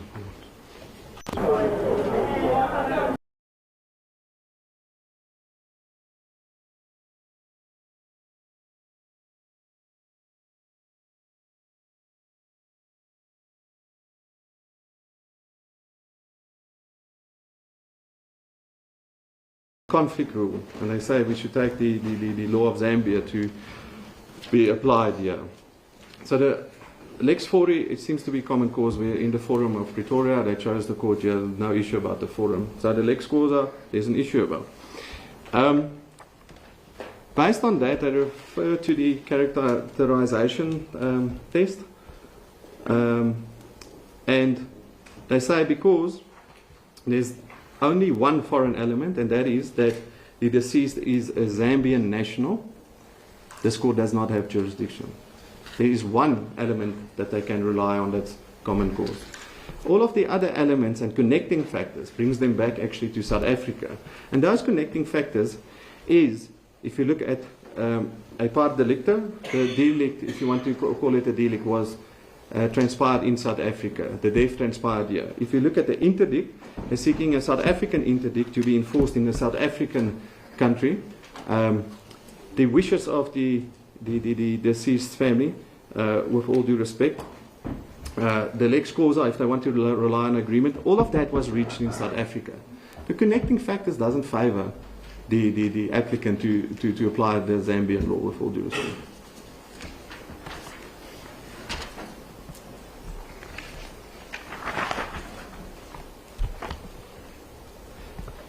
If one wants to even maybe look at the Zambian law, again, I need to play devil's advocate here and deal with everything. The Kaunda matter doesn't take it further for the applicant. It's a review, doesn't go into the merits of the application. That's clearly stated in that judgment.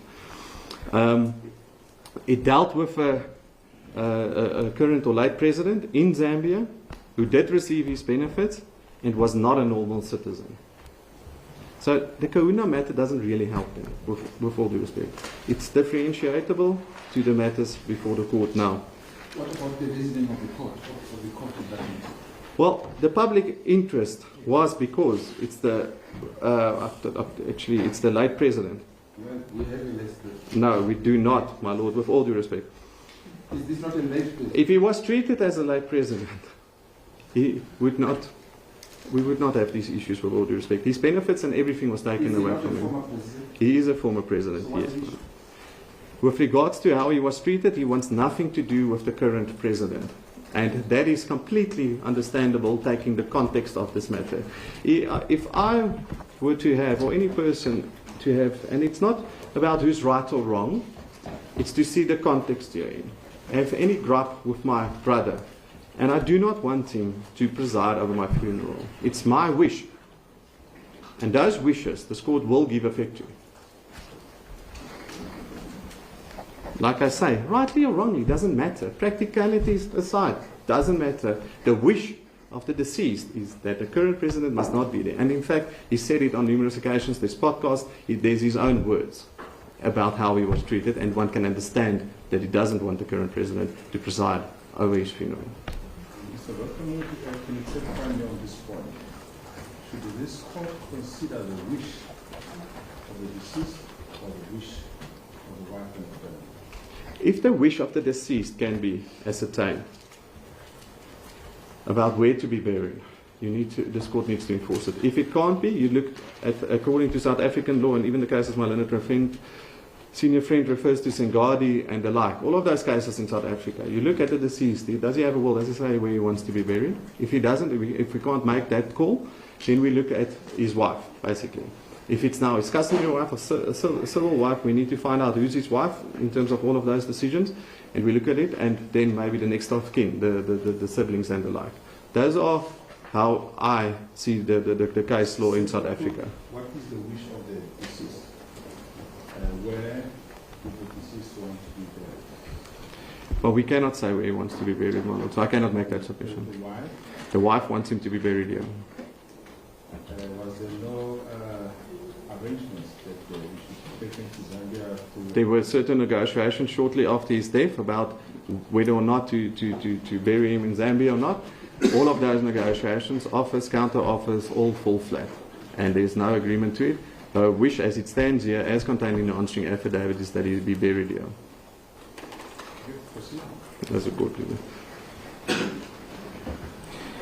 And if one wants to say there is some type of Zambian law that needs to be applied, all of that still needs to pass constitutional muster. It must not infringe any decision of this court. Ultimately, must not. We're dealing here with a very personal right of the burial issues of any person.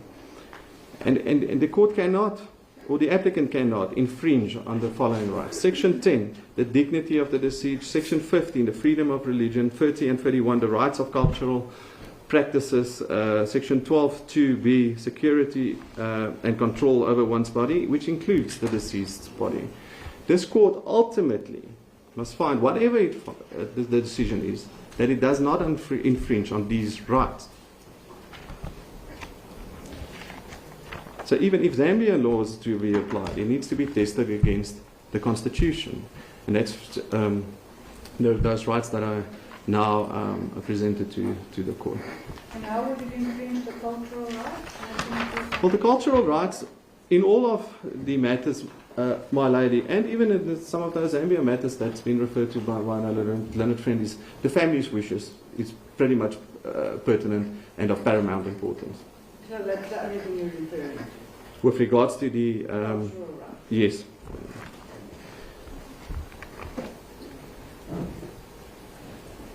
And in this instance, the dignity of the deceased, he made it very clear that it would be against his wishes and, according to him, undignified to be buried when the current president is presiding over his funeral. Again, no question about if it's right or wrong. It is his wishes.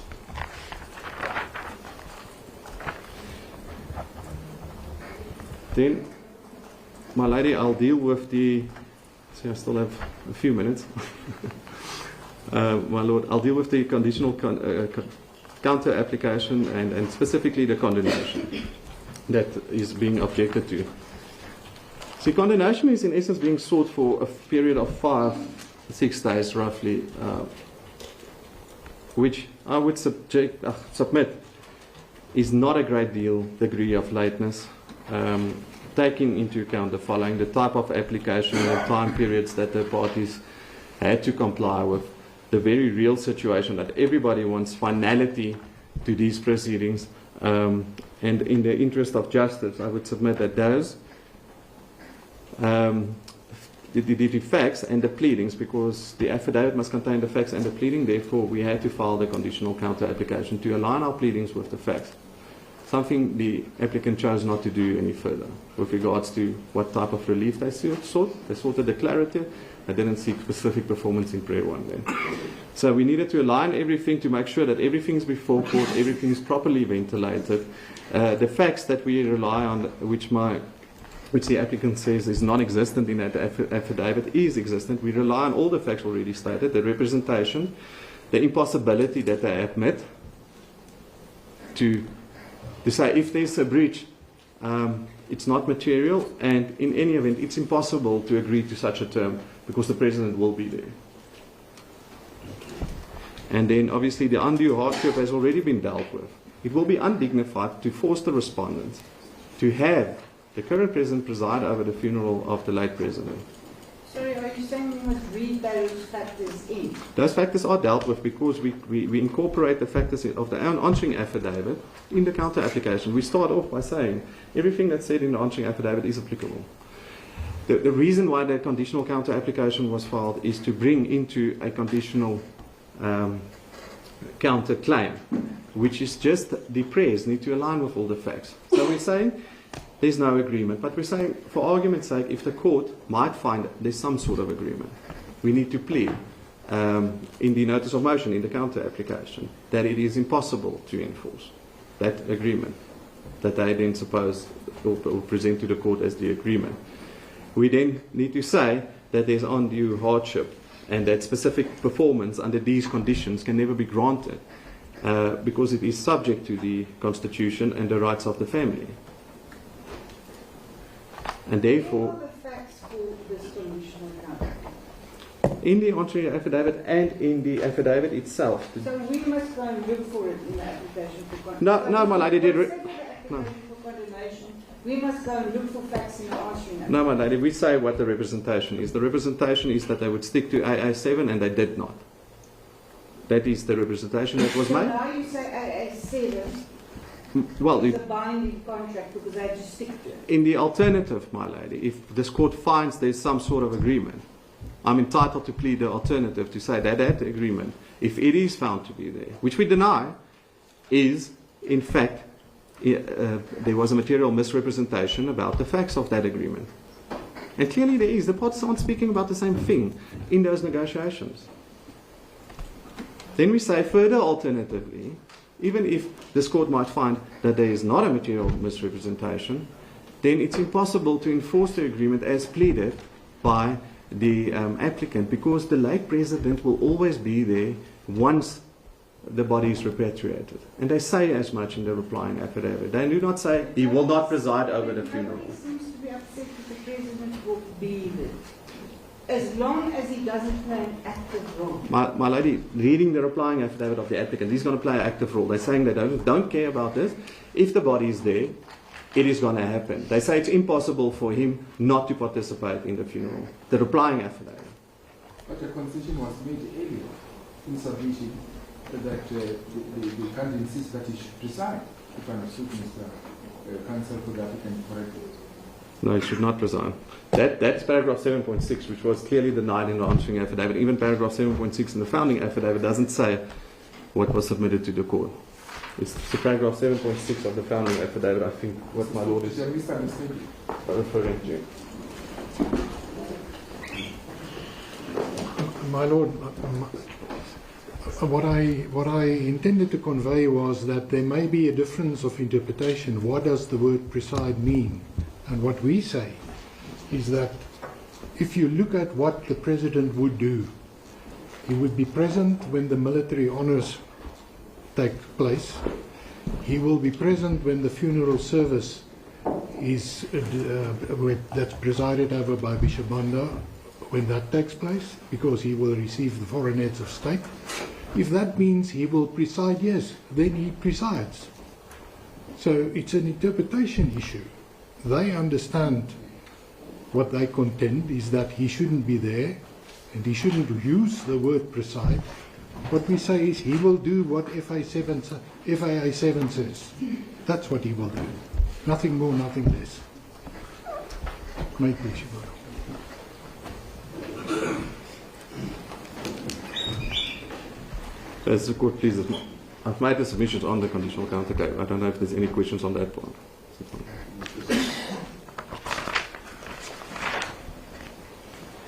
With regards to the striking out application of the applicants against certain portions of the answering affidavit, I'll be very quick. I do submit that at the very least, it's not really necessary to decide if it's vexatious or scandalous or irrelevant. They haven't showed any prejudice in those matters being before court. With all due respect, it also doesn't really make sense because in that application they're blowing hot and cold. They seek to take out certain portions, but there are a lot of other portions that set out the facts in any event and deals with how the late president was treated by the current president. So in any event, the striking out application doesn't make a lot of sense because it still leaves in most of the evidence. But those are facts that they could answer to. My lady, I could answer to all the facts with all due respect. So when we say he was refused medical treatment and we attach a letter to the paper showing that he could not leave Zambia, they could say then obviously this is the reason for that. When he was refused to go to church, it's a factual event which they can answer to. Was he refused to go to church? If he was refused, what's the reason for that? Did they stop him from jogging? Is it true? And what's the reason for that? Did they open several criminal cases against his family? Is it true? Is there good reason for that? All of that they can answer to. There's no reason not to answer to it. The reason why it's in the application is not because it's irrelevant. It's to give context to this court in interpreting what the situation is between the parties and understanding the position of the respondent and why they feel so strongly about the material term of the current president not having to do anything with the burial. So I would submit the striking application should be dismissed with cost, the same cost as what I'll argue, or it should be cost in the court.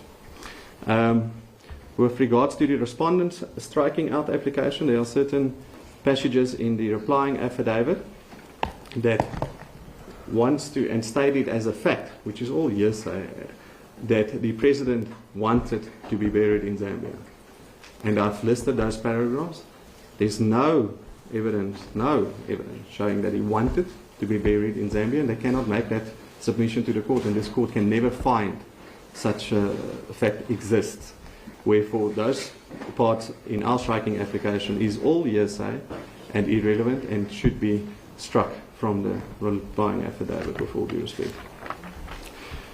The last issue, which I will not belabor, I'll just submit, and the submission is already made in my heads of argument with regards to the ex parte order that was made by this court by the variation of the original court order and the conduct of the attorney for the applicant. The papers make it clear that she was aware of certain facts which she did not convey to the court. And under those circumstances, that instance needs to be referred to the LPC for further investigation. It should not transpire that any officer of this court, as court pleases, my lord? Has that been done? It is in our... Complaint been, No complaint has formally yet been lodged. We are a bit busy with this, but I take my lord's word. As the court pleases, like I say, I'm not going to take it further than what is said in the heads of argument. Then with regards to cost, we deal with cost also quite comprehensively in our heads of argument and set out the reasons why costs should be awarded on an attorney-client scale in favour of the respondents.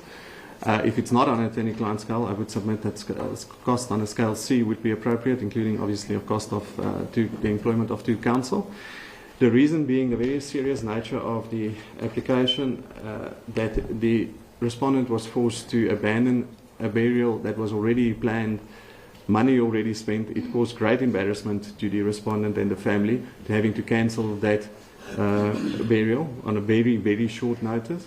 The original application They say in the urgent application that they got notice on the 18th of June that the body will not be repatriated back to Zambia. That's correct. Then they ought to have brought it already on the 20th and not wait until the 25th on the day of the burial to bring such an application. It's an abuse of process and caused great distress, especially to the widow of the late president, and embarrassment because everybody was already sitting and present at the burial that was arranged for the 25th of June. Further than that, we see, and I submit, that the founding affidavit does not support the relief that the applicant's contending for. It's seeking a declarator, but in fact it seems to be more relying on an agreement. They're not pleading specific performance at all. They're not seeking really specific performance in the notice of motion at all. They would never be entitled to a declarator that they're seeking because the case is really about an agreement. A declarator is something else with different requirements. That's the court pleases, my lord. That's all for the respondents. I just want to... Given the nature of this matter, parties sit down, try to reach an equitable solution. My lord. I'm not yet done. There are the work costs that were incurred by the respondents and the funeral assault. Wouldn't it be appropriate that the court should make an order in each party to pay its own costs? Yeah, my lord, it's a very novel application.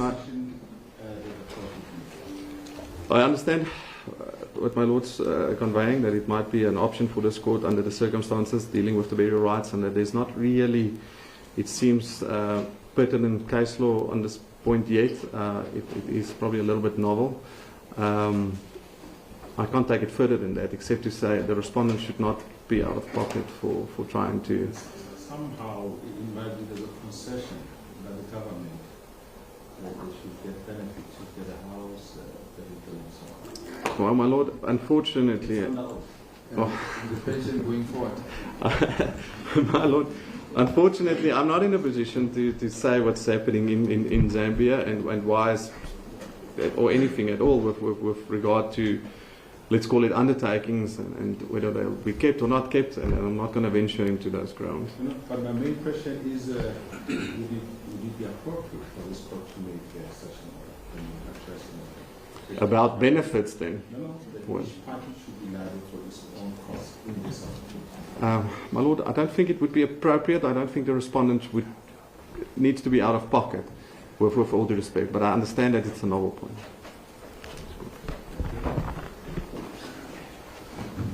Question?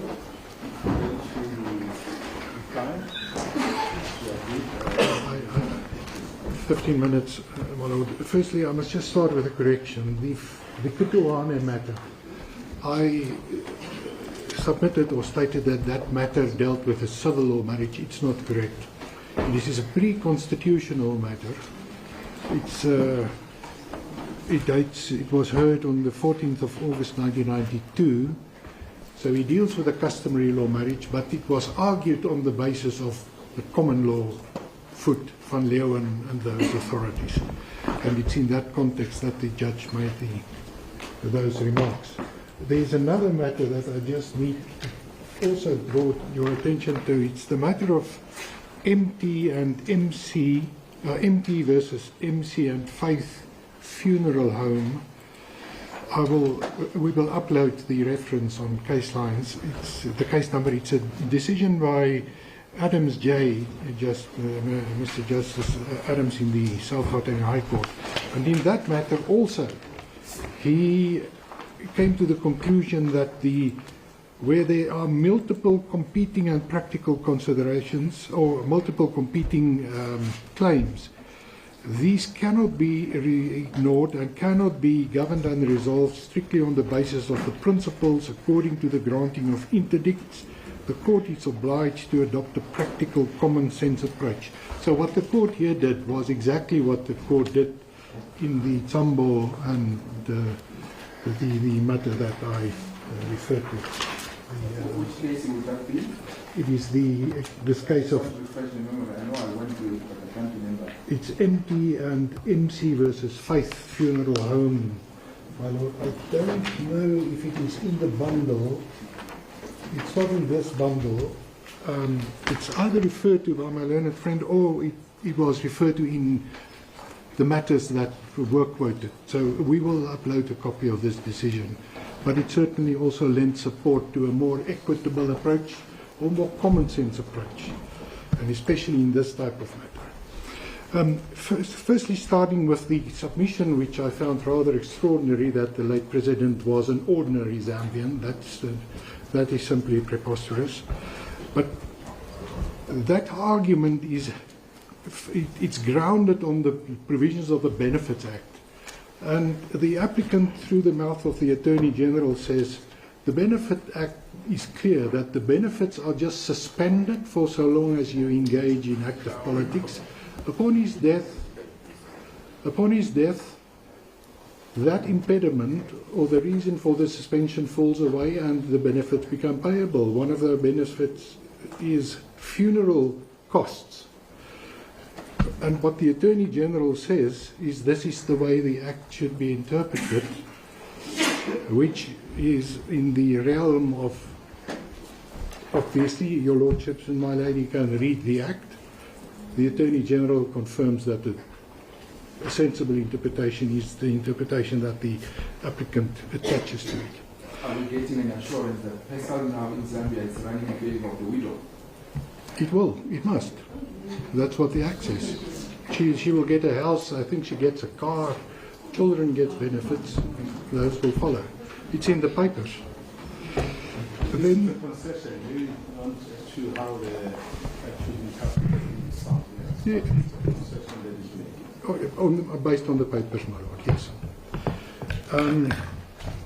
The first point, the question of the wishes of the deceased, what my learned friend did, there's a fancy word to it. If you look at the line and your eye jumps to another point, there's an explanation for that. Your Lordship, or the court referred, my learned friend, to what is stated as far as the wishes of the deceased are concerned, and that is in paragraph 7.6. The family objected that the late president stated his wishes. My learned friend said, no, but that's denied. And then he referred the court to paragraph, the answering affidavit, paragraph 19.1 on 044. But if you look at 044,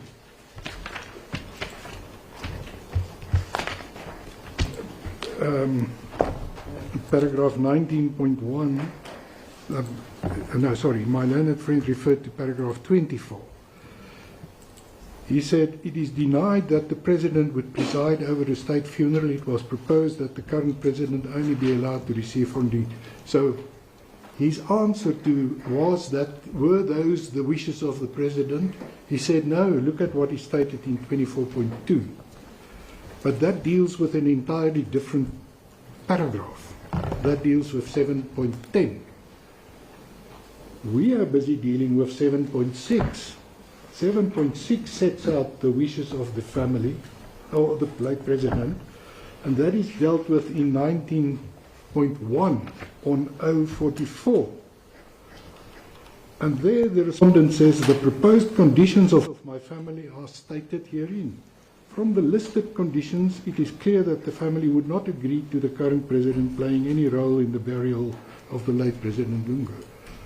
So they don't take issue with the fact that, on their version, those were the wishes of the late president. So the submission that there is no evidence as to his wishes is wrong. It is as we say in the supplementary founding affidavit, paragraph 7.6. It's not denied. Then the second point that my learned friend forcefully argued, there was no agreement. What he never referred to is what is in paragraph 9.5. 9.5 of the supplementary founding affidavit on page K24. 9.5 reads, the seventh respondent, Mr. Zulu, set out the compromise agreement that was reached. My learned friend didn't deal with that because he can't. On the family's own version, there was an agreement. So they can't turn around and argue and make submissions contrary to what is common cause on the papers. Mr. Zulu set out, number one, will be repatriated. I'm not going to go through. So my submission is simply that contention that there was no agreement is untenable. That takes me to the Plascon-Evans rule. That was at times, see, it's one of the deck chairs that just went, my lord. The Plascon-Evans rule, yes, that rule does apply, but the court also is entitled to adopt a robust approach. A line of cases of Nantini versus Mull, and especially in circumstances such as the present, where we sit, the court has to deal on an urgent basis. It needs to adopt that common sense approach advocated in those line of cases that go back many, many decades, and tells the court how it should deal with if there are disputes, or fact, which I contend there are not. Then the question of the defective note of motion, it came as a bit of a surprise to me. What the applicant, how the notice of motion is structured, is a declarator declaring the right of the applicant to have the body repatriated, coupled with an interdict that the sheriff would be entitled to cause the transport of the body, and that declaratory relief is squarely grounded on the clear right that the applicant says exists. So the contention that the notice of motion is somewhat flawed, somehow flawed, I submit can't hold any water. Then the question or the issues with the counter application, the impossibility and the hardship, those are defences clearly. You don't raise a counter application, you don't bring a counter application to put that before a court. You simply argue, you put the facts and you argue on the facts. If the agreement can't be implemented, if it's impossible, there's no counterclaim that you need to bring. It's when you deal with misrepresentation and the right to resile from the contract, that clearly is on a different plane. There you would need a counter application. I must correct myself, not even. There is authority to the effect that you can raise that as a defense as well, the right to cancel. So it all turns on the merits. In other words, if there are there prospects of success, we say there are no, because the facts are missing, and in any event, there is no satisfactory explanation. The